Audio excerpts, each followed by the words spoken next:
Me again. Um, Today we're going to do 6.2. So you should have gotten this note sheet from the sub. You are finding your video, which you obviously did if you're watching me.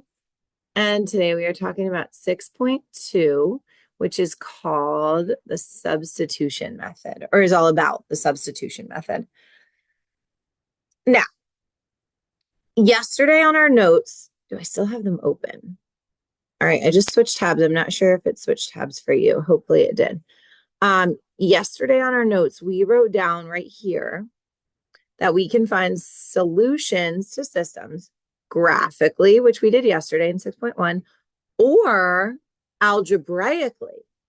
We're still finding the same information. We're still finding that X and Y pair point, but we're finding it that makes both equations true. And we're not finding it on a graph. We're not finding it by drawing the picture, by graphing the lines. Instead, we're going to find it using algebra. We're still going to get the same answer, a point where if we graph the lines, they would cross. Okay. So in 6.2, substitution, the substitution method, I'm not even really going to write any words in there. We don't really need to write down what it is. We'll focus on the steps then, but basically the substitution method uses both, it combines both equations so that we can solve them. If you just look at two different equations with x's and y's, remember yesterday I showed you, like, if I just had the equation y equals 2x plus 3, I can't solve that. I don't have enough information. I can't find what x equals because there's a y, and I can't find what y equals because there's an x. So I don't have enough information to get a solution until I incorporate a second equation. And by using a second equation, I'm adding more information to the problem. And that helps us get enough information to be able to figure out what solution can work for both of the equations. Okay. So in step one, we're going to solve one equation. Okay. Show my marker here. We're going to solve one of the equations for either x or y. This is different because when we graph, we always solve for y, right? When we are graphing, we want slope-intercept form. We want y equals. Sometimes in substitution, it's easier to get x. So we aren't locked in to having to do, not your guys' way of locked in, but we're not forced to only get y by itself in substitution. We could get x if it's easier, and I'll show you how to know in a few minutes, okay? So we're going to solve one of the equations for x or y. One of the equations. We don't even have to do both. Okay, in graphing, you have to get both equations, y equals. You graph them both. In substitution, we're solving one of the equations. You get to pick which. For either x or y, you get to pick that too. Okay. Once we do that, we're going to substitute, right? This method is called substitution. We are going to substitute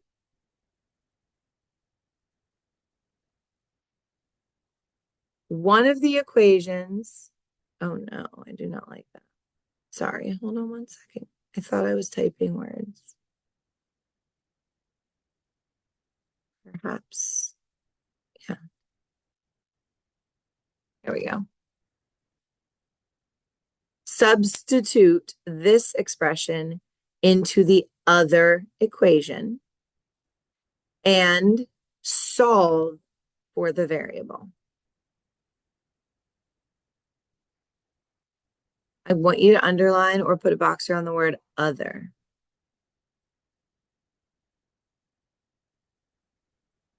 So in step one, I told you you could pick one of the equations to solve. You're solving it for either x or y. You're picking that. Once that's done, we're going to substitute the expression. Whatever we got, x equals or y equals, we're going to take what it equals and substitute it, which means plug it in, to the other equation. So we're not going to plug it back into the equation we got it from. We're going to plug it into the other one. Remember, we have two equations and we're trying to find the solution to both. So we have to use both of them as we're solving. So we're going to solve one, get x or y by itself. Then we're going to plug that one into the other one. So now we have both kind of combined into one thing. And then we're going to solve for whichever variable is left. If you need to write down right there in step 2 where I wrote the word substitute, if you want to put there, that means plug in. Okay, that's what substitute means. It means replace it, plug it in. And then in step 3, think about this method. What's it called? Substitution. That's good, because in step 3, we're going to write the same word. We're going to substitute again. This time, we're going to substitute the answer we get in step 2 into the other equation in step 3. Okay, so we're going to substitute your answer. Again, that means plug in. Right? That means we're going to plug it in. Your answer that we just got in step 2. Okay. All right, so read over this one more time. The first step, we're going to solve one of the equations for x or y. I'm going to teach you how to pick. Are you ready? Great. If a letter is already alone, like look at number 1, those both say y equals. Y is already by itself in at least one of the equations. We don't have to do anything. Step 1's already done. Look at number 2. This y is already alone. So we don't have to do step 1. The y is already alone. But if we look at number 5, none of those letters, it doesn't say x equals or y equals. Nothing is all the way alone. But one of these letters in number 5, one of these letters is more alone than the others. One of these letters is almost alone because it doesn't have a number in front of it, attached to it. So in number 5, the easiest thing to get alone is this y. Okay? Easiest thing to get alone is the y that we have circled because it doesn't have a number in front of it. Now, if you want to get the x alone, you go right ahead. You can do the math that way. But when you get that x alone, you're going to make fractions in your problem, and then you have to use the fractions and plug them into the other problem. And I know you guys don't really like to do fractions. Okay, so I'm trying to help you out here. I'm giving you the pro tip. The easiest letter to get alone is if there is one that doesn't already have a number in front of it. So let's look at number 6. Which letter do you think we would probably get alone? That would be easiest. Quick, turn and tell your neighbor. Did you say the y in the bottom equation? Yay. The y in the bottom equation is going to be the easiest one to get alone because it doesn't have a number attached to it. And when I say get it alone, I mean exactly what we were doing yesterday in lesson 6.1. We're going to move the x to the other side using opposite operations so that y is by itself. Now look at number 7. Because so far we found 2 get y alones. But in number 7, the easiest letter to get by itself is not y. In number 7, the easiest letter to get alone is this x right here because it doesn't have a number in front of it. Okay? So when you're picking which one to get alone, you get to decide. You only have to do one equation and you only have to pick x or y. You get to pick both of those things. You get to pick which letter you get alone and which equation you do it in. And the easiest one to pick, the one that requires the least work for you, the one that your teacher is saying, I love you guys so much. I'm giving you the hint that's going to save you all the time and save you all the fractions. I'm giving you the hint to get the letter alone that doesn't have a number attached to it. Okay?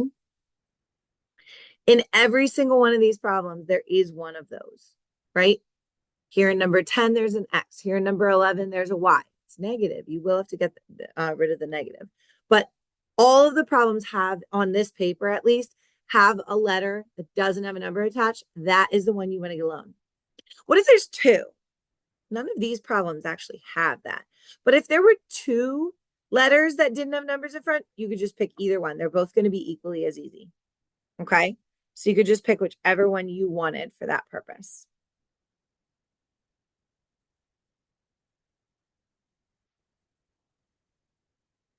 So let's go back and do number one, and then we'll do one more together, and then I'm going to set you free. Okay? So number one, already step one is done.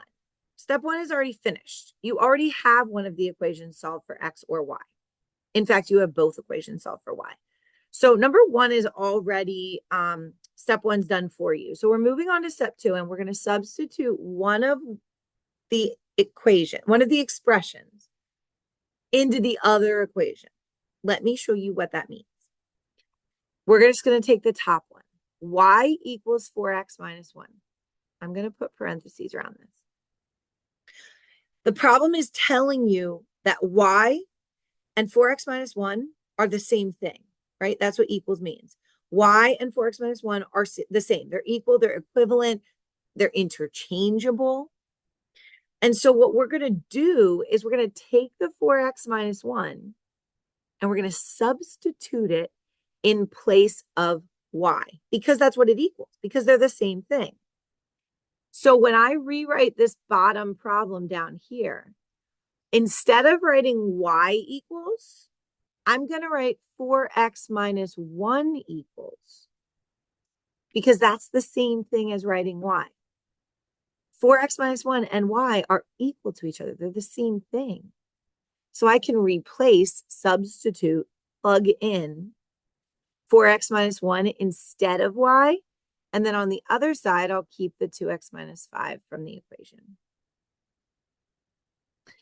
Now, look at this. Now it's just one equation. It has one equal sign. You've combined the two into one. And we got rid of the y because we replaced it. We substituted. So all that's left now is x's. Now we just have a regular algebra equation where you can solve your x's. We're going to do that using opposite operations, just like we always do, right? We're going to use opposite operations to move stuff to opposite sides. So I'm going to write this steps in orange, but I'm going to do minus 2x on both sides because I want to get my x's combined together. Remember, your barrier is here. So whatever we do to one side, we do to the other side. I'm subtracting 2x over to here, which is going to give me 2x minus 1 equals negative 5. And then I have to get the regular numbers combined. And remember, we never want to leave one side of the equation empty. So I don't want to do plus 5 because then that side wouldn't have anything at all. It would cancel out. Instead, I want to do plus 1. This way, both of my sides of my equation still have numbers. And I end up with 2x equals negative 4. And in my last step, you all know we're going to divide by 2. And we're going to find out x equals negative 2.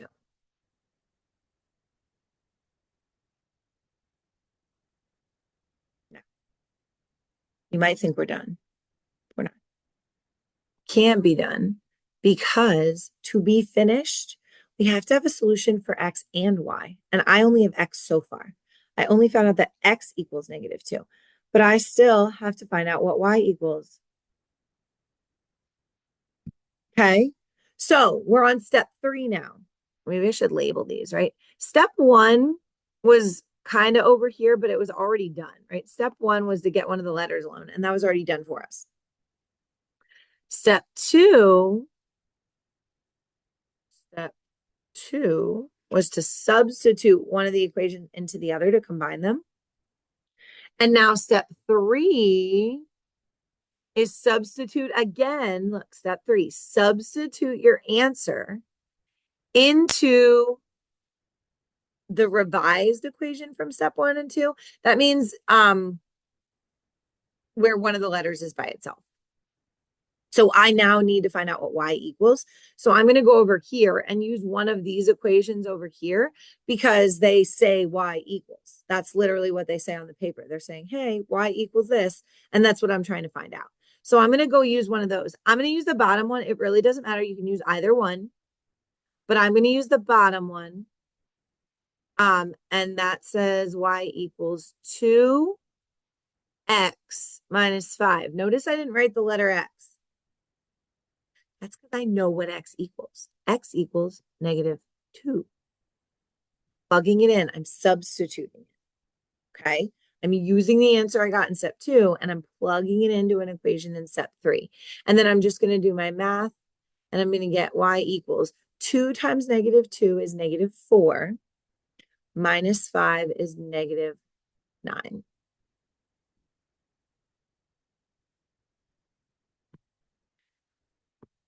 I found x. I used it to find y. And now my final answer that I'm going to write here, my final answer is going to be, remember what a solution looks like. A point, an x and a y pair that make both the equations true. So x goes first, y goes second, but I'm writing my answer as an x and a y pair. Yay, we did it. Okay, hit pause if you need a second to finish copying. I'm going to move on to the next one, and we're going to move on down to number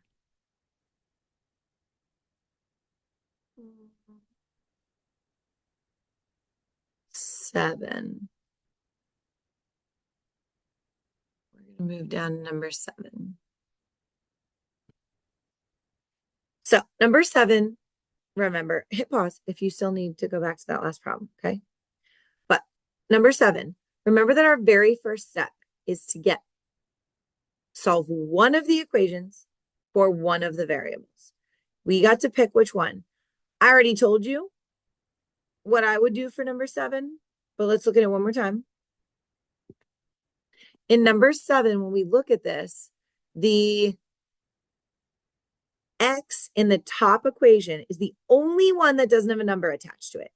That means that's the easiest one to get alone. So that x right here in the top equation is going to be the easiest one. You can get any of the letters alone, but you're going to make fractions. This is the one that won't make fractions. So I'm going to pick this x.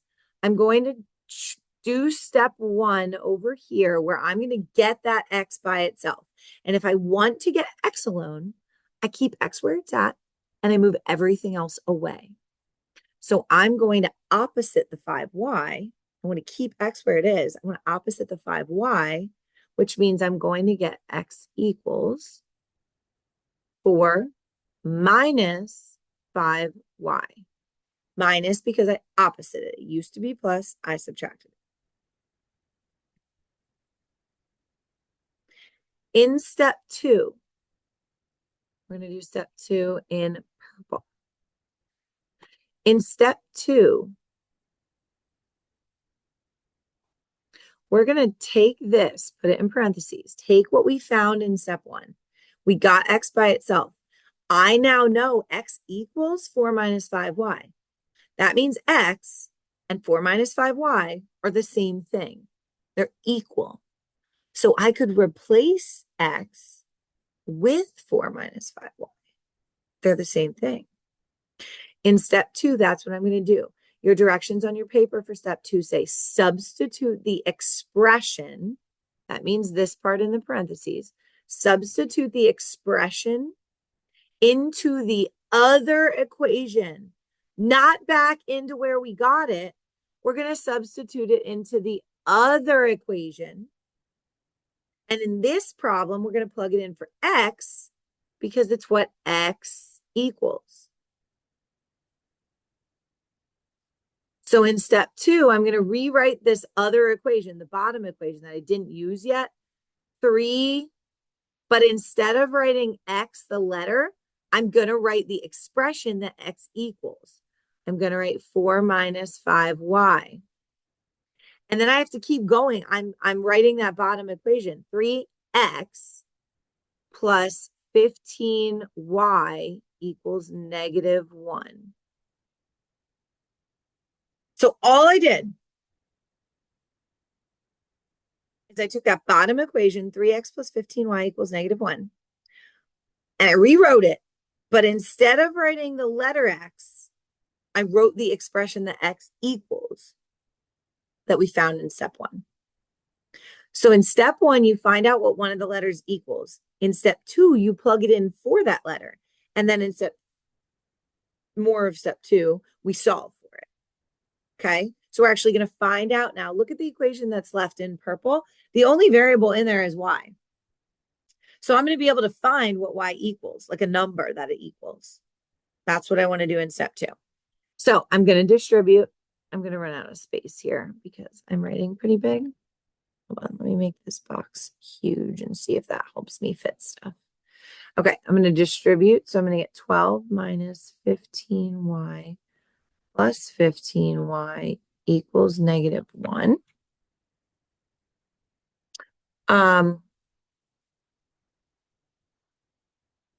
Negative 15y plus 15y cancels out and makes 0. And so if I'm doing my math correctly, I just got the answer 12 equals -1.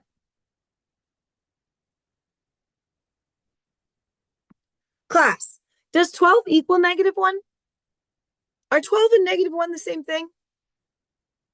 Yeah, no, of course not. 12 is much larger than -1. 12 and -1 are not equal. And so if you get a number statement like this, we learned this before in our class. If you get a number statement, all the variables are gone. We just have a number fact. 12 equals -1. But it's false. I'm looking for things that make the equation true. So if I get a false statement like this, that means this problem is no solution. Okay? It means this equation will always be false. You can never make it true. There is no solution that will make this true. So we're going to write no solution, and we're going to move on to another problem. Okay? I'm going to pause you, or you're going to pause me rather, and I would like you to do let's try 5. Let's try 8. Okay? You go, pause me, do number 5 and 8, come back, hit play, check your answers with me, and then when that's done, I'll tell you what to do next. Okay? So you're going to hit pause right now, do 5 and 8, and then hit play once you have answers, and you can check them with me. All right, hopefully you finished number 5 and 8, or you're working on them and you have some questions. So I wanted you to look at number 5 and see that I got the Y alone. So this is I drew some arrows to kind of guide you, but I wanted to show you, this is step 1. Get one of the letters, X or Y, alone in one of the equations, right? Solve one of the equations. I chose the top one. For X or Y, I chose Y because it didn't have a number in front of it. So in step 1, all I did is minus 2x to both sides to get Y by itself. Then I followed this arrow and I plugged it in. I substituted it. This is step 2. I took what I got in step 1, I plugged it into the other equation, not the one it came from, and I solved for X down here. I got X by itself to find out X equals 2. And then all I do, it's like a big loop. I'm going and I'm taking that answer and I'm plugging it back in to my step 1 answer. Okay, so your step 1 goes to step 2, goes to step 3, which is really back to step 1. And we're going to take our answer and we're going to plug it in back to that step 1 equation. And then we're going to solve it, which gets us our step 3 answer of Y equals -6. Notice, please, that I wrote my point, my answer, my solution as a pair, as an ordered pair, as a point right here. Okay, my answer is 2, -6. That, if we graphed them, that's where the lines would cross. But I didn't find it by graphing. I found it by using algebra. And you do need to be able to do all the methods. There's 3 methods. We're going to learn another one when I come back. You need to be able to graph to find the answer. You need to be able to do substitution to find the answer. because we use these for different things. And we'll get to a part of this unit where we start to pick which one we think is best. So if you can do all three, you're always going to be able to do the easiest version. And that's what we want, right? We want to be able to always do the least amount of work, basically. So we have to learn all the methods. So you cannot, for this homework tonight, you cannot just graph them. You have to do substitution. I need you to practice this skill. Okay? Scrolling down to number 8, which you were also asked to do. If you didn't do 8 yet, hit pause. Do it. If you're done with 8, here's your answer. Same thing. I started by getting, in number 8, I got my x alone because my x didn't have a number attached to it. So step 1, I got x alone. I found out it equals negative 4y. If you kept the 0 in there, 0 minus 4y, it's okay too. Step 2, we took this arrow, we went back to the other equation, and we plugged it in. That's step 2. And I did all the math until I got an answer for my variable. And once I get an answer, I go back in my loop, my cycle, to step 3, which is using step 1. Okay, I'm doing a big loop. Step 1 to step 2 to step 3, which is actually 1 again. And we plug our answer in for y, and we find out that x equals 8. Make sure you check your signs. 2 negatives make a positive when you're multiplying or dividing. So we end up with a point of 8, negative 2. Okay. Really quickly, I just want to go back to number 7. Remember right here. Whoa. Remember right here when I got this 12 equals negative 1. There are no letters in that. It's just numbers, and it's false. If you got a number statement like that that said 12 equals 12, no letters, but it was true, that's how you're going to get an infinitely many solutions. Okay? So if it's false, 12 equals negative 1, that's not true. That gives you no solutions. It's never going to be true. And to find a solution, we're looking for the number that makes it true. So if it's false, we can't make it true. There's no way to do that. That's no solution. But if we got a number statement like 12 equals 12, that's always true. That's infinitely many solutions. Okay? I'm going to zoom you back out. You can do another 1 or 2 of these if you want. I'll post the answer key. But you have lots of practice to do for me that you can get from the substitute. Again, you have a delta math and a worksheet, a paper. Please write down all your work for your delta math so that you can turn it in to me. So whatever you do it on, get a new piece of paper, a scrap paper from, or a blank piece of paper from the front table. Show me all your work, label it 6.1 delta math, 6.2 delta math. Show me all your work. And then make sure you're putting your answers into that delta math so you can turn that work in for me. You also have a worksheet you're getting from the sub. Worksheet, delta math. You can do whichever one you want first, but they're both due. Okay? All right, I'm coming back tomorrow. Yay, cheers of joy. I know you're so excited. Be good. You got one more day without me, just today. Finish this work on the substitution method for me, please. And go back and watch the video if you get stuck, or go back and review, right? You can rewind and stuff. You can watch another question. That's the cool part about a video, right? Instead of asking me the same questions over and over, you can watch the video again and see the answers. So if you need to go back, do that. Otherwise, work on your delta math and your homework. I will see you tomorrow. Have a wonderful day. Bye.